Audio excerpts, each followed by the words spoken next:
नमस्कार। आज हम एक बहुत ही दिलचस्प कहानी के रहस्यों में उतर रहे हैं। जी हाँ। हमारे पास स्रोत है हिंदी हॉरर पॉडकास्ट चांदपुर का राज। उसकी 5वीं कड़ी है। वो पहली कुर्बानी, नाम ही अपने आप में काफी कुछ कहता है। हाँ, वो पहली कुर्बानी। इसमें कई परत हैं।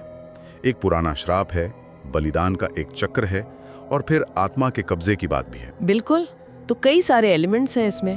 तो चलिए कोशिश करते हैं इस कहानी के मुख्य पहलुओं को, मतलब इसके जो मेन पॉइंट्स हैं उनको समझने की।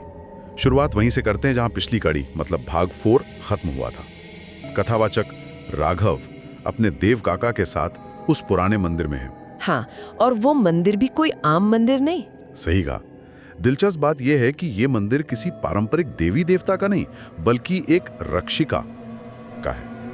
लेकिन ये नाम बड़ा अजीब है क्योंकि रक्षिका रक्षा नहीं करती बल्कि आत्माओं की बलि लेती है। हाँ, ये रक्षिका शब्द ही अपने आप में विरोधाभासी है। मतलब सुरक्षा का संकेत देने वाला शब्द यहाँ विनाश से जुड़ गया है। कहानी यहीं से एक उलझन पैदा करती है ना। बिल्कुल। वहीं उन्हें एक चक्रव्यूह जैसा निशान भी मिलता है और राघव को एक अजीब सा एहसास होता है कि अंतिम पूजा वो वही करेगा। और ये भी पता चलता है कि ये मंदिर सिर्फ मंदिर नहीं बल्कि दो दुनियाओं के बीच एक दरवाजा है, एक तरह का पोर्टल। जी, और इसी उलझन में, इसी रहस्य में एक और परत जुड़ती है जब राघव को देव काका के संदूक से वो 1872 की एक ब्रिटिश केस फाइल मिलती है। 1872 की फाइल? अरे वाह, ये तो कहानी को एकदम नया मोड़ देता है। क्या था उसमें? देखिए, उस फाइल में चांदपुर में हर 7 साल में लोगों के अजीब तरह से गायब होने का जिक्र है। हर 7 साल में? हाँ, हर 7 साल में। गांव वाले खुद खून चढ़ाते थे, जिसके बाद अंग्रेजों ने तंग आकर मंदिर को सील कर दिया था। लेकिन सबसे अहम बात जो है वो है मीरा नाम की एक लड़की का जिक्र। मीरा? हाँ, मीरा फाइल के मुताबिक उसी ने मंदिर को फिर से खोला और वही पहली कुर्बानी बनी। ओह, तो ये है वो पहली कुर्बानी? जी, और यही मीरा बाद में काव्या नाम की लड़की के सपनों में आने लगती है। तो ये मीरा ही वो कड़ी है जो अतीत के श्राप को वर्तमान की घटनाओं से जोड़ रही है।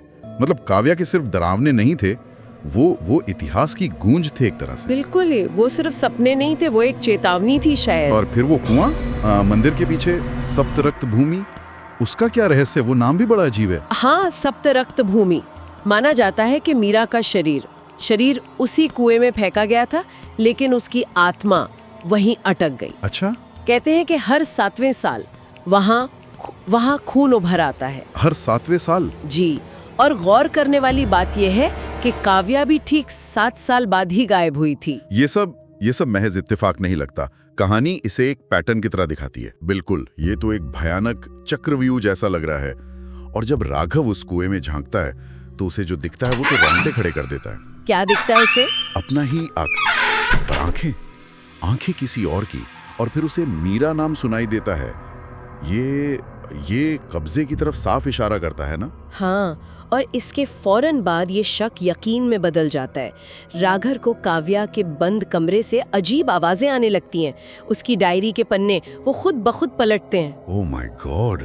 और फिर एक धीमी भयानक आवाज जो कहती है, मैं नहीं थी, मुझे बनाया गया रक्षिका। मुझे बनाया गया? हाँ, और देव काका इसे सुनकर समझ जाते हैं कि अब देर हो चुकी है। काव्या पर अब मीरा की आत्मा का पूरी तरह से कब्जा हो चुका है। मुझे बनाया गया, ये वाक्य बहुत कुछ कहता है नहीं?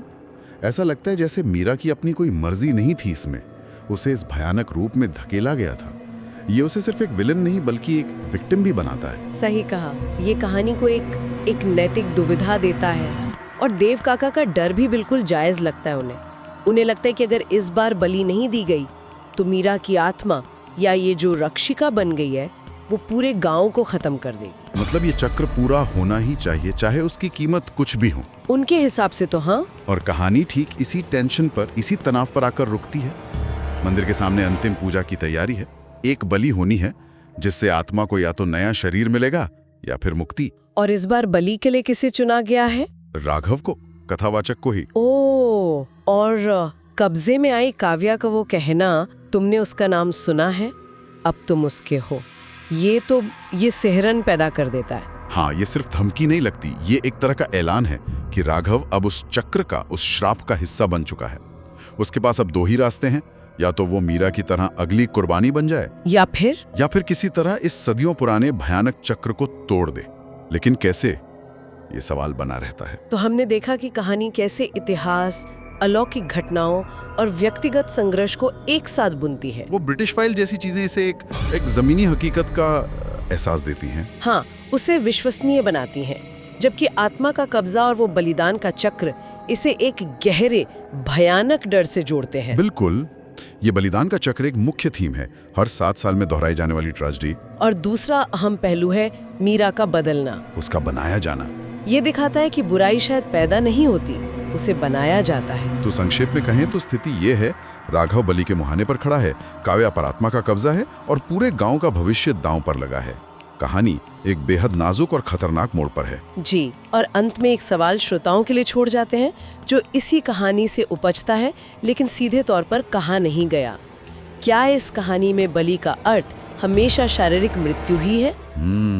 अच्छा सवाल है। या ये किसी गहरे आंतरिक परिवर्तन, किसी भारी जिम्मेदारी को उठाने का प्रतीक भी हो सकता है?